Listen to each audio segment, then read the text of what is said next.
Community Development Director for the City of Destin, also the Project Manager for Envision Destin from the city's side. Thank you for being here. Obviously, this is an obvious, since you're all here, you're showing your sincere interest in this effort that we're engaging upon. This is the second of 4 public meetings, workshops that we're having this week, and it's an effort for us to gain an extensive amount of public input. And last night we had the first of these, which was the Crystal Beach area. The map is over here, and that identifies our 4 planning areas that we're looking at. Crystal Beach, tonight obviously is the Harbor CRA district. Tomorrow night is the Town Center CRA, and then Thursday night is the Holiday Isle. Just to kind of give you perspective, this is your public workshop. This is the meeting for the public. Our city council, they're our legislators, and their job will be, as you gain all this input, as the consultants provide all their recommendations, they will hear all those recommendations and make those decisions in the public hearing segment of this exercise. So through this week, it's your opportunity to voice your ideas and your perspectives on where the city is going in the future. I want to frame what we're doing a little bit more. This is an endeavor to look at our comprehensive plan. Our comprehensive plan is the city's guiding document that sets out our path for the next 20 years. And that document is a dynamic document. It's not set in stone. So it's always there to be improved upon. And this effort is a way to do that. And in that document is a lot of words, a lot of technical words, a lot of goals, objectives, and policies that we don't necessarily know what those result in the built environment visually. So how can we do a better job of getting us to understand what those goals, objectives, and policies look like, the vision of our future, that those words are written into that comprehensive plan. So what we're going to be doing is utilizing a consultant, and it's Canin Associates, and they're out of Orlando, Florida, and they're going to be facilitating this exercise through this week, and then we'll be having additional workshops later in the summer. We're finalizing those workshops, and again, as I said before, we'll be having some public hearings with the City Council. I want to go over the main goals, and I'm going to, bear with me, I'm going to read these to you so I don't, so it's perfectly clear for everybody to understand the main goals that we're achieving here.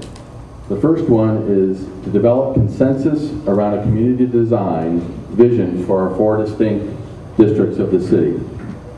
We'll identify a mix of scales, heights, character, and uses for development and redevelopment that fits or is appropriate for each of those districts. Developing a community design vision that supports the multiple modes of travel within those districts. How you would walk, drive, use public transportation, bike. They're all interconnected, and how can we achieve that? Visualize the desired built environment and character of each district by showing prototypical new buildings, streetscapes, and urban designs. And lastly, as I stated previously, provide clear guidance on the policy and regulatory changes needed to implement that vision. And that's what the City Council will be deciding upon in the fall time frame. So right now I'm going to turn it over to Lynn Cherry. She's the facilitator of this workshop tonight, and it's going to be, from last night's experience, it's going to be a great exercise. It's a lot of thinking, a lot of being involved, so it's going to be a lot of fun, really. So thank you for being here. All right, thank you, Ken. You ready to think big? Yes. All right, well, as the name says, Envision Destin. And we're here to listen to your voice. As Ken was saying, yes, last night we had a dynamic group, and we got a lot of good ideas and a lot of good suggestions. So we're looking forward to hearing from you and hearing your suggestions as well. As Ken was indicating, we have a consulting group, Canin Associates from Orlando, and I'd like to introduce the team to you that will be working with you tonight. First is Brian Canin. Brian is the principal and owner of the company, and he's an architect and a planner. Assisting Brian is Eliza. Eliza is an urban planner. And you met Monica when you first came in. She's still at the registration desk, making sure everybody's got a blue dot and a red dot. Monica comes to us as an architect and an urban designer. And last on the Canin team is Jurgen.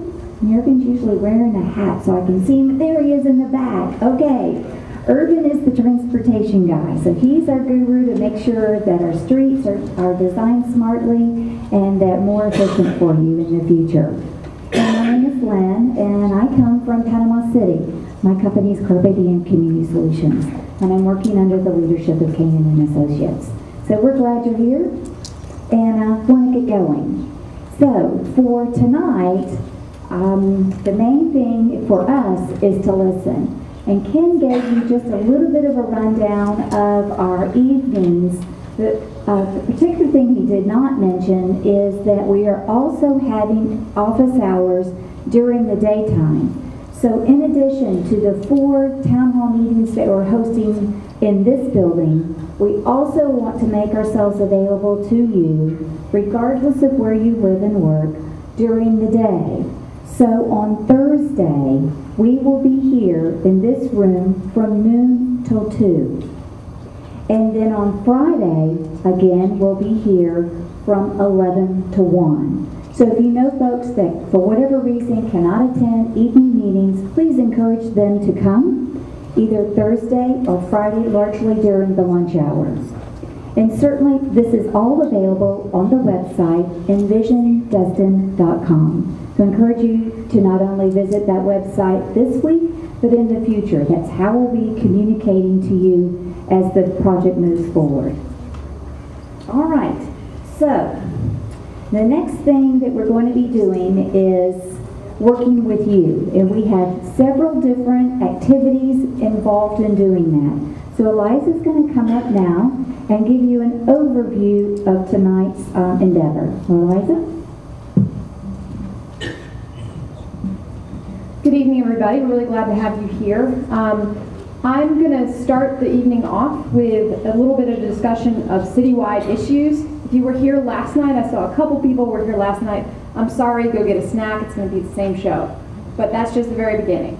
After that, we are going to do an overview. We're going to do an exercise where we everybody gets up and we start to assess citywide assets and challenges, and the assets and challenges in the harbor. Following that, we're going to do a visual survey, and Brian's going to be running that. And then finally, we're going to do some summaries of those and get into a real focus on the harbor area. And we'll end with open comment, and we'll be here as long as you guys want to keep talking, or they kick us out of the building. So we hope to have a good conversation tonight. In terms of, that's the process tonight. In terms of the overall process, Ken already gave you a little bit of an outline of that. We're here this week mainly to gather input from you all and to share also some of the site work that we've done so far. We'll be coming back in the late summer to show you some visuals of what we've learned from you about what you want this city to look like, as well as what the current code allows and doesn't allow. And then after that second workshop is done, we'll finalize our recommendations, taking into account the input that we've gotten from you. And then after that, it'll go through the normal city approval process that anything like this would go through, which has additional public hearings and comment. But because the city council thought that it was important to have a more robust conversation, they've added all of this public involvement ahead of that formalized city process. So right now I'm going to go over, this is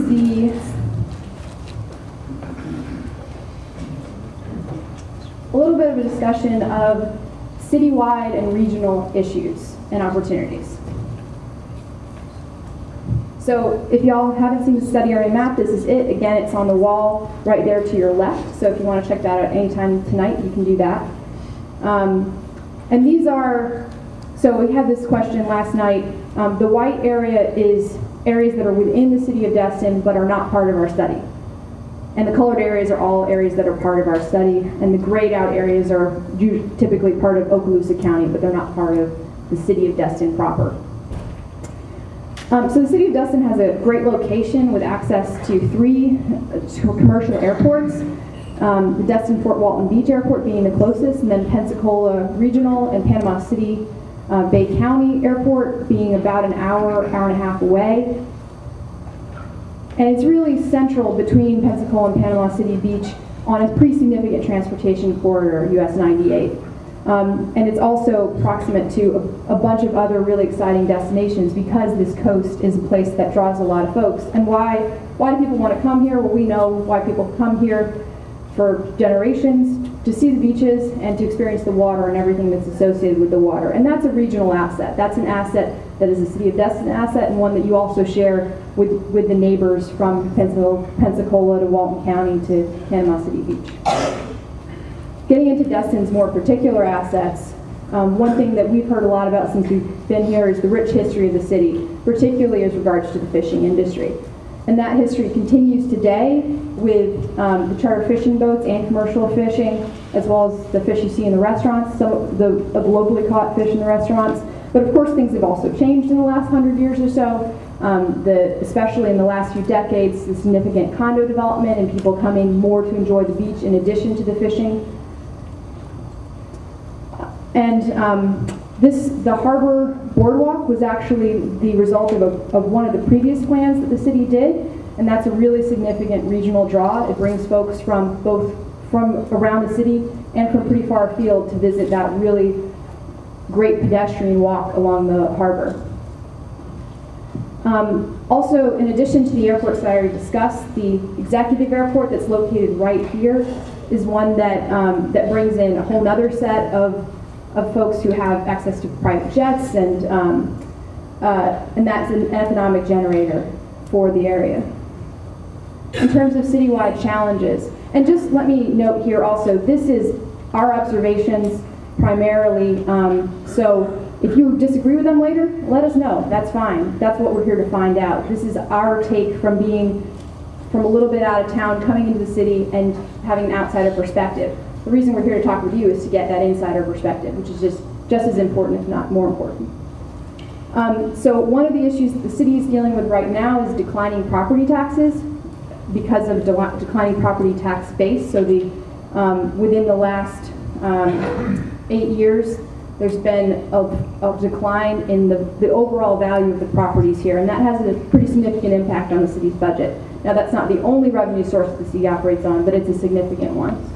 And we compared that also to Okaloosa County as a whole, and we found that the Destin has suffered a little bit more than the county as a whole in terms of that budget impact, and is recovering a little bit slower. Another thing that was right in the city's RFP that came to us was this significant difference in the permanent population, the folks that live here year-round, versus the population that is here during the peak of summer. So that's about 70,000 people here at the peak of summer versus 12,000 that are here year-round. And that has all sorts of implications. It's a big fluctuation that businesses have to respond to between summer and between year-round. It means that you can't get into a restaurant in the high summer, and then businesses are struggling in winter.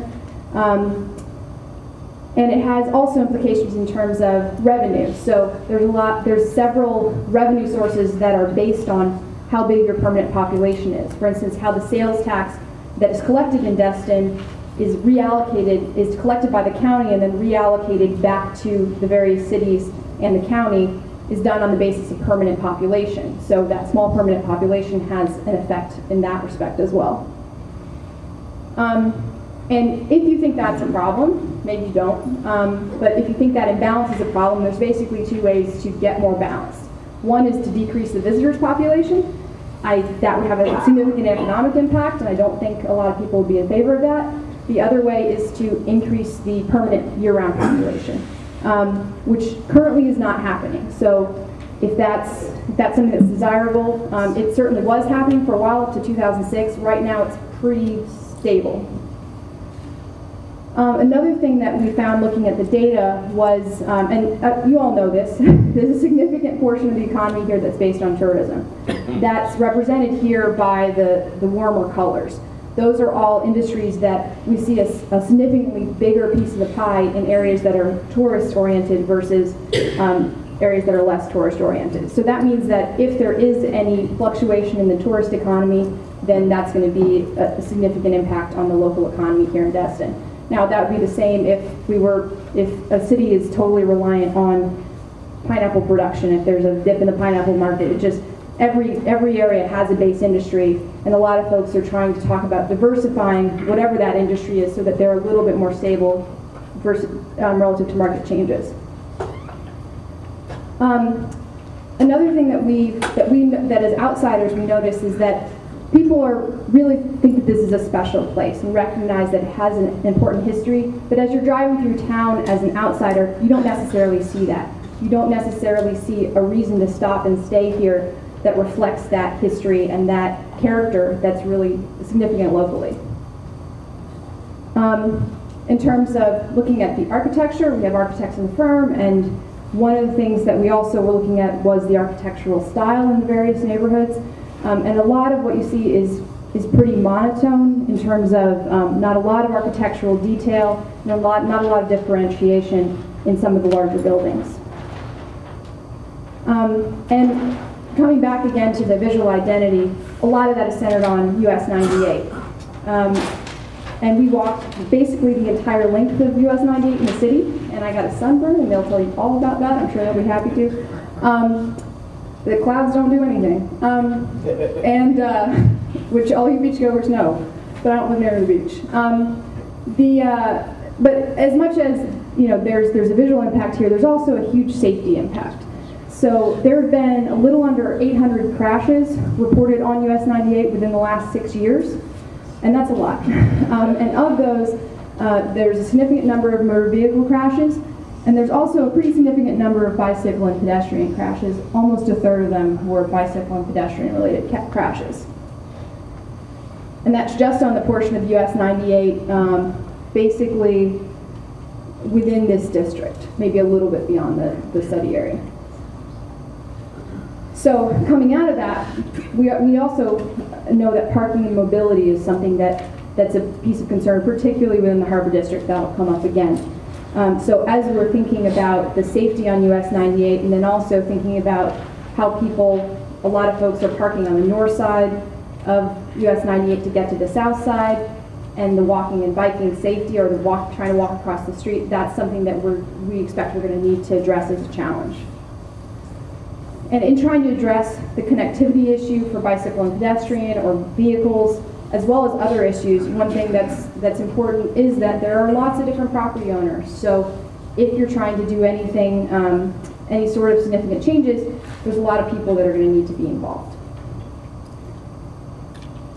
Another thing that is pretty significant with transportation as well as other issues is that looking at the people that live in Destin, about 12,600 people live in Destin, which actually is pretty close to how many people, 12,600 people work in Destin.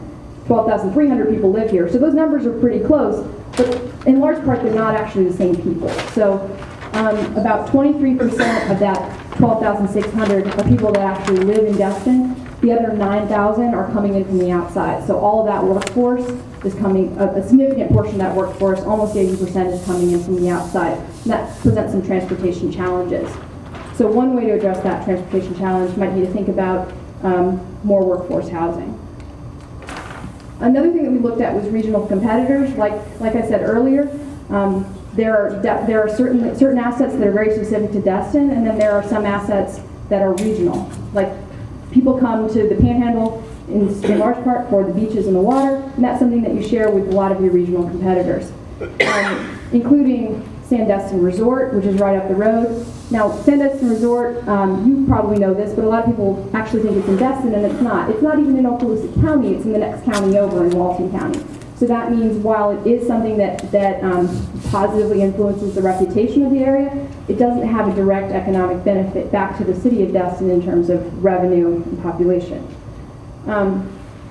Similar with Destin Commons, which is actually located in Okaloosa County. So that is another thing that provides some really useful services, but it's not part of the county's tax base.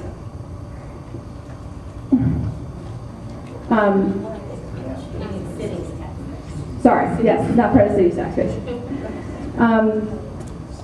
And then looking a little further up the road, we've seen there's been a significant growth in South Walton County and on 30A of this this whole community that really wasn't there before, that's now part of the competitive environment that we're having to respond to. And it's also created certain precedents in terms of design for places like Seaside and Rosemary Beach.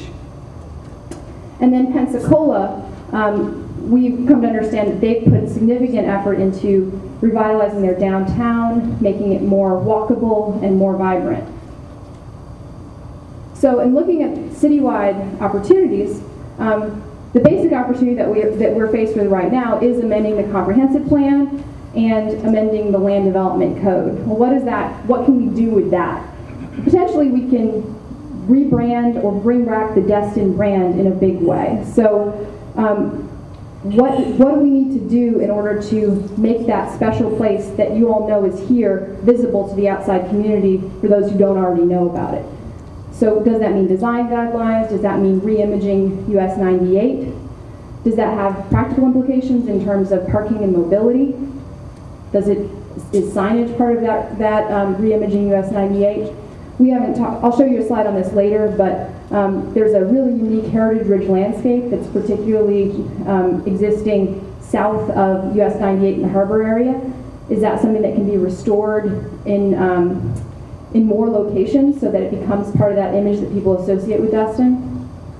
And then to the extent, again, that we think that increasing housing diversity and increasing the diversity of the economic base is important, where the biggest opportunity that we see for that is the town center, because that's not what we're talking about tonight, but you will see that come up later again in the visual preference survey, because that's probably the biggest piece of land that is potentially redevelopable. And the town center, for those who are not familiar with it, is basically around Main Street on the north side of the highway. So that's it for the that's it for me talking for a little while. I'm going to hand it over to Lynn, and we're going to give you guys a chance to give us some feedback with the exercise coming up. All right, good deal. All right, now, you've heard Eliza talk a lot. Now we get to hear from your perspective. And in doing so, you can see that we've got sets of yellow flip chart paper all along the walls, right? So, our question to you is to think about these particular things. What's the biggest assets Destin citywide? What's your larger challenges Destin citywide?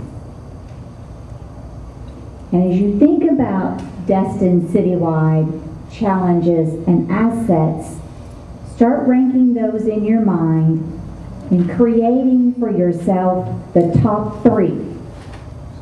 Top three challenges, top three assets. Okay, turn another page in your mind. Think about the Harbor District.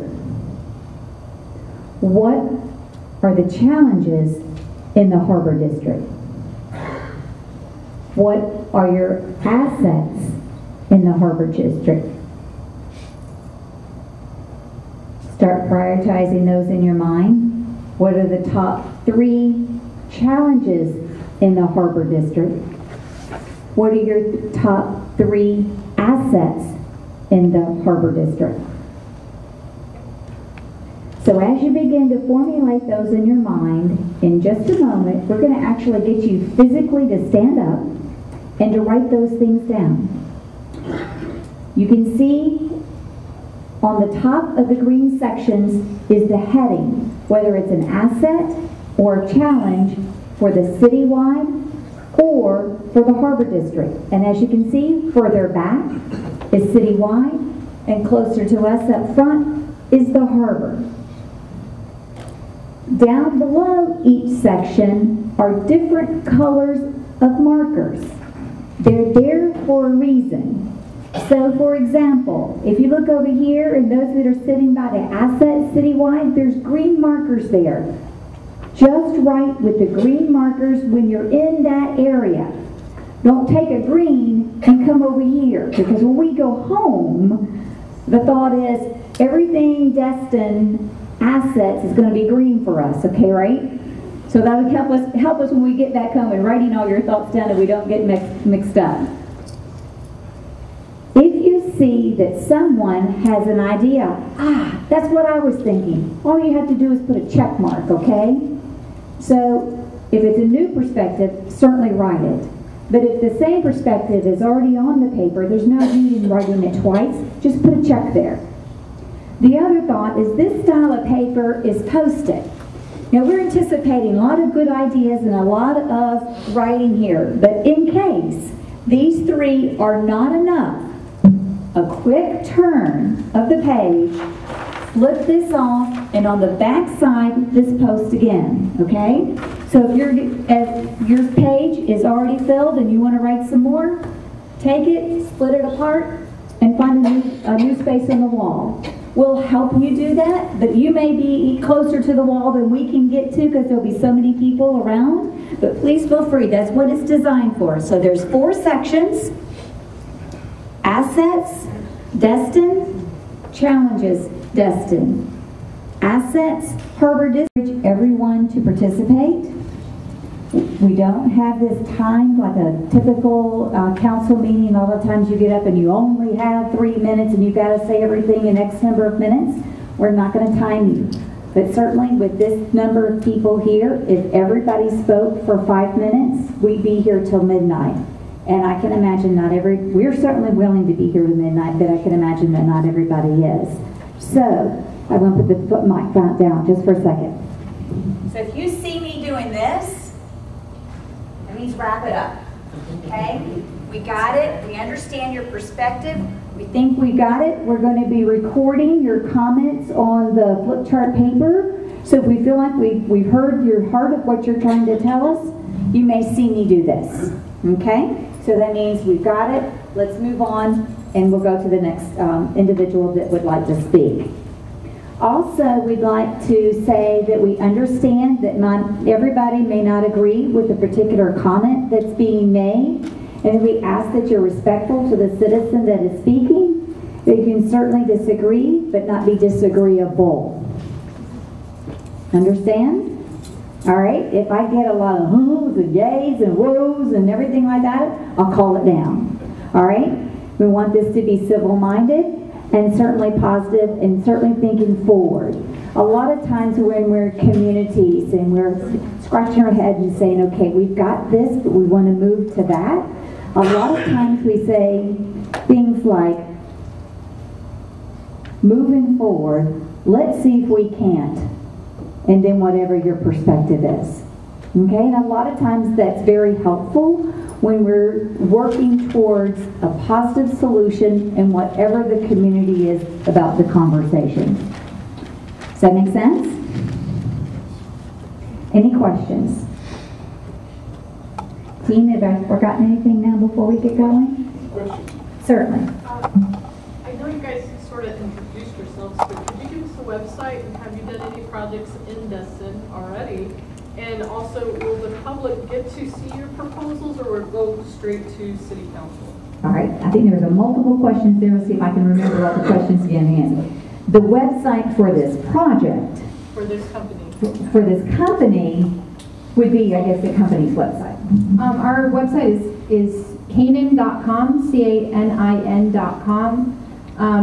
We are coming back in the late summer with our recommendations to you before it goes to City Council, so you guys will have the opportunity to give us some feedback on the major recommendations. Now we'll finalize that, and it will go through the entire typical series of city meetings that are required, including the LPA and city workshop, and then finally a City Council meeting before it could finally be approved. And have you done anything in Destin already? We have not done anything in Destin before. Ryan's been working 30 years, so it's possible there's something way back, but certainly not since I've been working there, which has been a while. All right, did that answer all your questions? All right, is there any questions about our format before we get going? For those of us who are old enough to remember Phil Donahue, in the style in which he held his meetings, you remember that he kind of did a round robin and he went to where you were. I'm going to play that role. So I'm going to go to you, but I'm not going to necessarily walk in the middle of all the aisles. So if you're in the middle of the aisle, I'll get you to come to me where I am at the end of the aisle, and then come with me and speak to me. I'm always going to keep the mic. I'm not going to hand you the mic, right? Okay, all right. All right, it's certainly now this is your time to have your perspective heard, as well as ask questions. If we don't know the answer, we'll put that in the parking lot and get you the answer. All right, you ready? All right, let's see. I've got more comfortable shoes on today.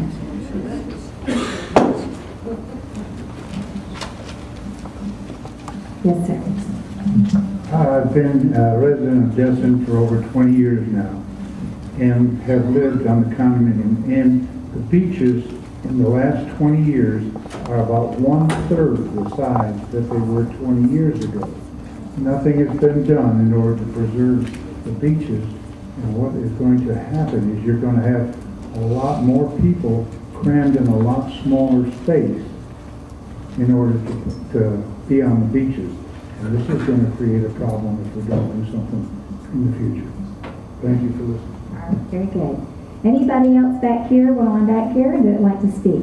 Okay, I'll come to you.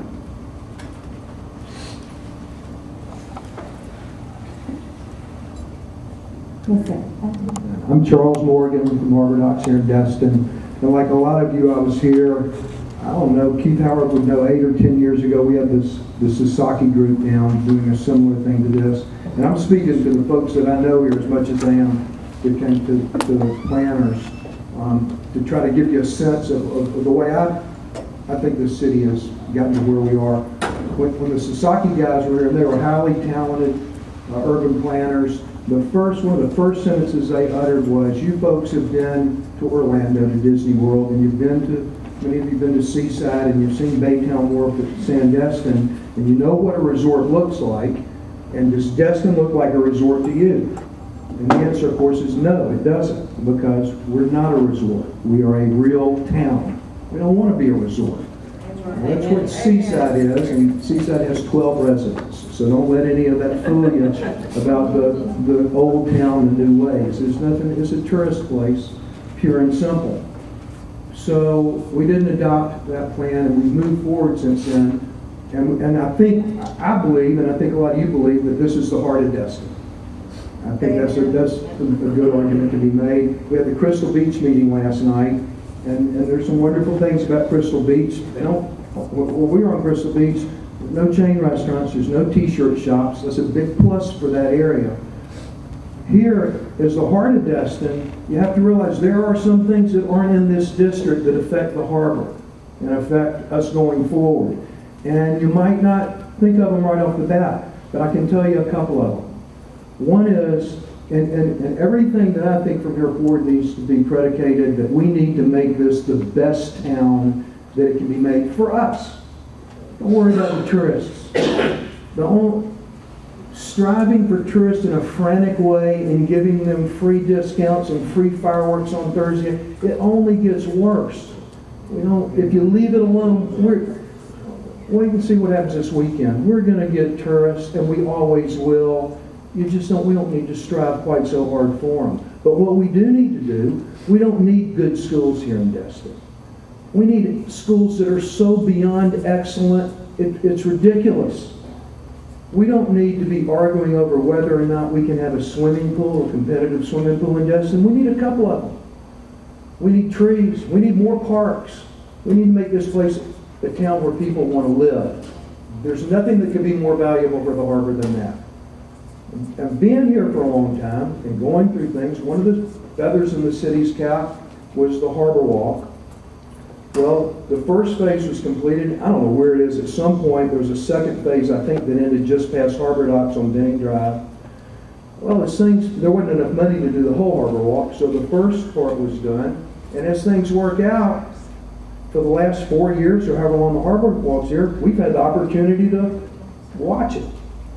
Well, I've been in business for 37 years, and I can assure you that That is not attractive to my business, to my people, the customers that it draws, the demographics that it's created, the old festive marketplace that all developers and urban planners like, it's not so festive to me. And so when that comes up, as things will have it, I think it was going to end right past Harbor Docks anyway. You can leave us out of that mayhem that's created.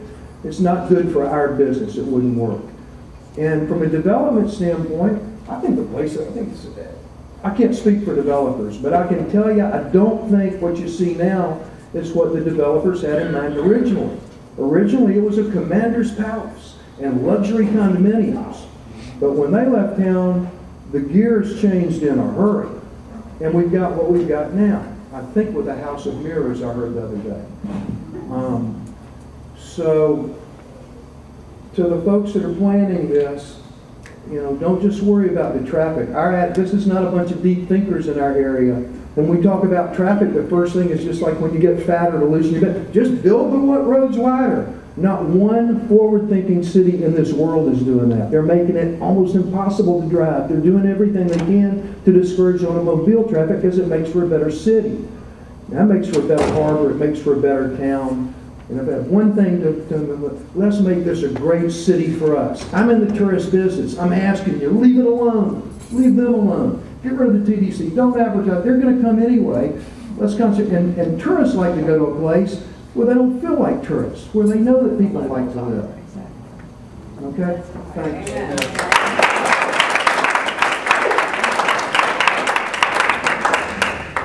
Good evening. My name's Aja Bell, and I'm 13. I'm going to be a freshman next year at Choctaw, so I am a young person. And whenever you're planning Destin for me and people my age. You're not planning Destin because you guys have lived in Destin. You guys knew Destin in the 70s, 80s, 90s, early 2000s, and now. I'm going to know Destin from when I was born in the early 2000s until whenever either I leave or I choose to stay and make a family. I'm not going to choose to stay and make a family in an area that's touristy. That's not what I want my children to live in. I don't want to say, you know, well, when I was a kid, because that's what I've heard. As a kid, I've heard what a wonderful Destin this was, and now it's not because we're catering to everybody else except ourselves. Like Charles was saying, you can't make roads bigger and expect to have a better city. I was out of town a few weekends ago, and we were talking to some people from Dallas. And they were saying that they would enjoy Destin more if we widened 98 and put a large highway through Destin. What good is that going to do for us? What is that going to do? Are we going to just have a bigger area so we can put more signage out? The Destin that we're living in now isn't a Destin that's proactive for the future. It's a Destin for right now, so we're catering to everybody else except ourselves. We need to make sure that the Destin we're planning now is planning for the future, not planning to accommodate what we're trying to make right now. That's all I have to say. Thank you.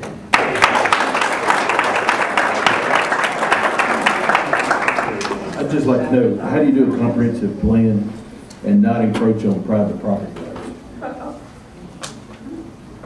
Do you want to field that now, or you want to, was that really a question you wanted the team to answer? No, it's a good question. Yeah. Okay. Can you repeat it? Sure.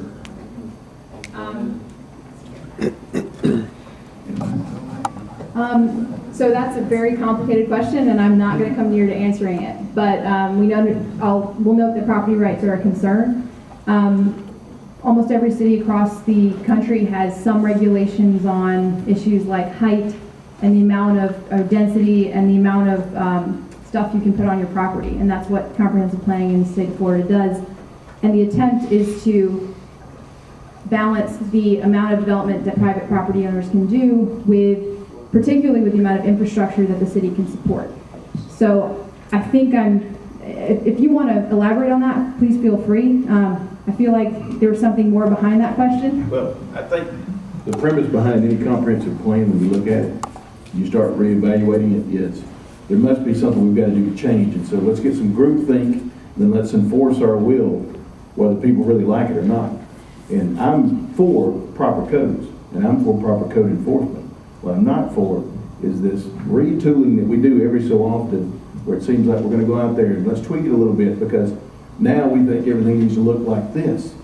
So let's impose our will on property owners at their detriment. And I think what happens most of the time is most property owners have a vested interest in their property. 99% of them are going to take care of it. Maybe not exactly the way I would do it, but they're going to do pretty good about it. And we're going to end up with the city we end up with. Or we end up with something that's rubber stamped with trees that are not native to our area, with buildings that are all one color, and people who come here for 2 days out of the year and then they're gone. I kind of agree with Charles. Either we're going to have a neighborhood with neighborhood houses and neighborhood people and neighborhood businesses, or we're going to look like something that's been pushed out to a Play-Doh machine.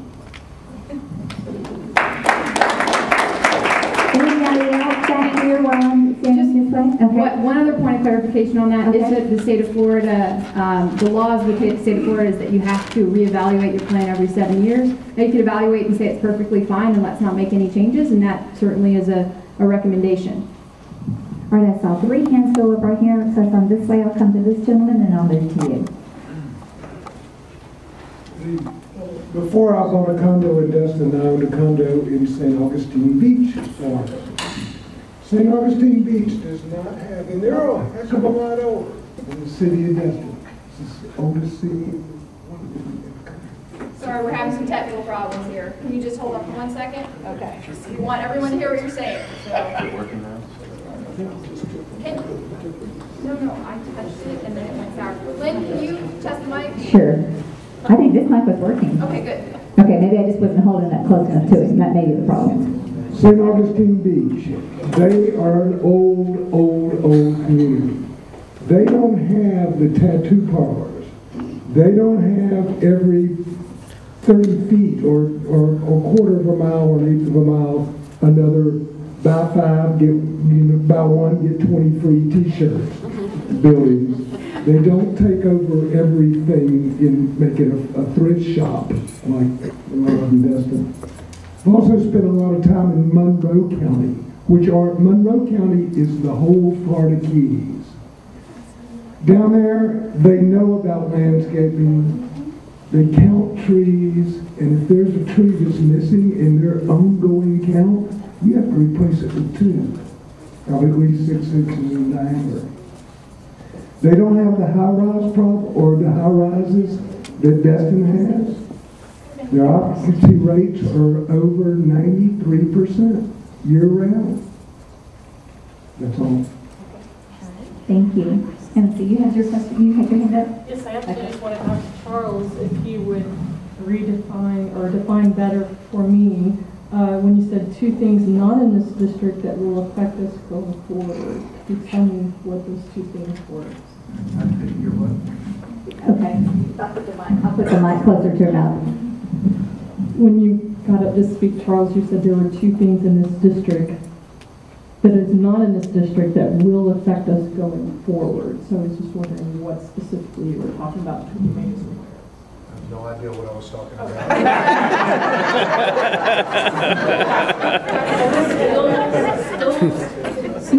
Yeah, my sense is that there's a big thinking there. Right. Yes, ma'am. Hi, I'm an old timer. I've been here a good while, and I don't know that I'm included in the Harbor District, but I live up in the high dunes here in Destin, and it is full of trees. It's native. It's gorgeous. It's like God made it, and I keep hoping that we will preserve some of that for our children to see, because there's very little of it left. But it's absolutely gorgeous, and it's the way Destin used to look. And we talk about we're tearing everything down and building parking lot, but that's still full of beautiful trees. There have been quite a bit, but I'd like to preserve some of that for our children to see what Destin used to look like. All right, while I'm back here, did I see a hand this way? Anyone else in the back for while I'm here? Okay. Moving forward, is there anyone in this direction who'd like to speak? Okay, I'll come to you. just a clarifying point on what you asked about what Charles was talking about that's not in the district. I think I heard him talk about schools and public pools, amenities like that, that might not be in the Harbor District, but will help the city and the Harbor District in turn, that aren't in the Harbor District. Thank you.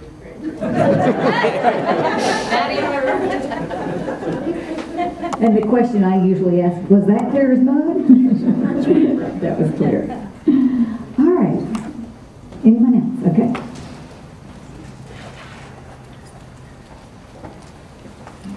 Hello, my name is Trey Cole. I'm actually born and raised local here. I'm 26 years old, and going back to the beaches, like what we were talking about earlier, I did beach service for 5 years growing up, setting up chairs and umbrellas on a daily basis from March 1st to October 31st. And every year we see more and more trash develop on the sand. And if it's not for the beach guys out there every morning cleaning it up, it just gets worse and worse and worse. Sandman was contracted for a very long time who went through and raked the beach almost every single morning to make sure it was all cleaned up. And then I saw last year where the county was going to take it over and start cleaning it up, and the trucks would come through at time frames where there's a lot of people there instead of coming through in the morning or late at night. And you would just start seeing more and more and more trash develop over in the garbage cans and not down on the beach, just everywhere. So I'd like to see if there's a way we could improve that.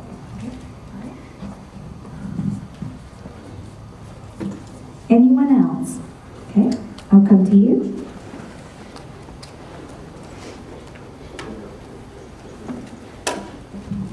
Hello, my name is Carrie. I don't know if it matters to anybody, any of you guys, but I would love to see some more world-class fishing in our community come back. We're in Destin, Florida. We do not host one billfish tournament. They're all hosted. We have one in Walton County we don't have here. And I would like to see some of the world-class fishing come back, rodeo for the kids. I think it's important for our heritage, and I think that we broke free from that and we just don't participate. So. We used to have one. We had 5. We hosted 5, and I worked at Marina Point. We don't do it anymore. But in speaking to a fellow that helps do that, he tells us that for every tournament, for every dollar spent in the community, 15 comes back to it. I mean, I would like to see world-class fishing. And I personally believe that a town like this needs about 5 marinas to sustain that, personally. Anyone else? Just a question. Okay. Would you mind explaining to, and I might have come in late and missed it, and I apologize. Would you mind explaining how this came to be, this meeting tonight? And you said there's a requirement that every 7 years that we reevaluate our, is it the comp plan? Comprehensive plan is what Eliza was talking about. Who ultimately makes the decision? Certainly. Ken is here from the city. He opened the meeting up, so it sounds like you did miss that. So let's ask Ken to give that answer. So Steve, your first question was, why are we here? Who called it? Who called the meeting? The city council, through their vision and our recommendation that we have this type of exercise to determine the vision of our future. And the council accepted that recommendation, and they went forward for us to do an RFP, a request for proposal, to seek out these professionals to help us with this type of visioning for our future. The state does require our comprehensive plan to be updated routinely every 7 years, and it's that document that helps guide us. So this exercise will help establish those goals, objectives, and policies that get written into that comprehensive plan. And then the implementing document is our land development regulations. Those are all the details, those are the regulations to make sure that that happens. So the council is the decision makers on that exercise. And that's going to be happening later this fall, probably fall timeframe, October, November. If I may ask, I've lived here several years, and I recall that there was, I think it was called eminent domain, and you knocked down the trailer park because there was going to be a big road going through there to help the traffic. What happened to that? That is still in the works. Yeah. Okay, everybody, she asked about what happened to the, and it's one of the items up here, it's our, what we call our crosstown connector. And it's the segment between Beach and Benning. And that is in the planning stages. It's in a requirement, planning, development, and environmental assessment that has to be done because of state funding and federal funding to be able to build it. So we're waiting to be able to actually get those funds to do that. It's probably another $5 to $10 million for us to actually get that built. So we have to acquire property, we probably have to acquire some further property to get that built. It's a long endeavor to build roads. And you said from beach? Oh, hold up, if you got a question, let me get to the mic so everybody can hear. Certainly don't mind you asking questions. Beach to Benning? I just wanted to make sure I heard that right. This is a development from Beach to Benning Drive? It's a road. There's already a road there, it's called Mountain Drive. Beach to Benning. And Legion. Do the old RV park. So essentially it would connect Mountain Drive to Airport Boulevard, is that correct? It's an extension to Azalea Drive. You know how Azalea ends? It would continue on through. That's the intent. Okay, I see what you're talking about now. Right. Okay. It would be a new road But why? that goes through that, where the old campground used to be. Yeah. But the city already paid, what, I couldn't see That's where a, he was going. yes. We had to acquire that property, and there's a lot more designing and So planning. that money's gonna be coming to build the road. They bought that, so we've got the property, but now we got to apply for the money to build the road. Right, there's monies to be able to actually build it, exactly. So the property's been acquired, but we're still waiting, you're still waiting on money to actually build the roadway. And it's about $5 million, you said, that's left. It's up in the air. Yeah. Around $5 million, yes. Unless the price of concrete goes up, right? And value of property. Okay, are there any other questions or any other comments? Okay. I think we've all observed that, even from looking at the pictures, that there's some very nice looking locations in the city. There's some new facilities that have gone in, and there seems to be a wide variation, even in new, in terms of how much landscaping. I can only guess that some must be following the code and some aren't. And so I've always wondered, do we have the ability to enforce our own codes that we have now? Because it seems like about 7 or 8 years ago, landscaping did improve, and there's a few new projects that look really good, and there's a few new projects that look very poor. Just a curiosity, food for thought. Just one note on that, there was a particular building, I won't say which one, that we actually really liked when we came in, and we said, so you guys must have had design guidelines for that, and the city told us, actually no, that came in before the design guidelines, the person just, had a really great designer, and that's what they came up with. So they can always exceed whatever the city's minimum requirements are, so some of what you're seeing in terms of differentiation is just the choice of the property owners because they think it'll be good for their business to increase the level of landscaping or whatever. There also may be older properties that were under a different code at the time that they were built. Then the newer properties come online, but you said they were built at the same time. And do you want to add to that? I really don't. I'd love to food for thought, Steve, and it'd be great to chat with you more to figure out what we're dealing with out there. But we'll document that and look into that some more. Thank you.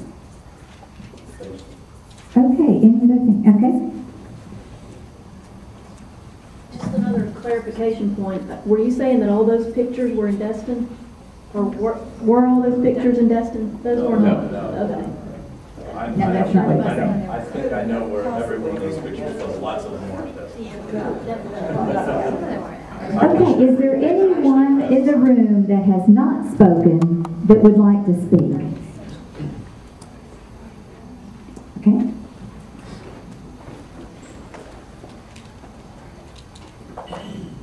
Either I didn't think of it when we were talking about challenges, or it just didn't come up, but we ought to do something about the types of businesses that we have here in Destin. I mean, I have this concern that we're going to become a town of tattoo parlors and vape shops. And that's been growing. I know the city put in an ordinance where tattoo parlors could only be so far apart. They couldn't be any closer. That's a good step. But in terms of planning for the future, we ought to have something that says, okay, this is really what the town's going to look like. This is what's going to be good for our community. And I don't see that up here anywhere. Yeah, we had to work to get that. Anybody else that has not spoken that would like to speak? Hearing none. Ken, do you have any closing comments? I do not. All right, with that, we stand adjourned. Thank you.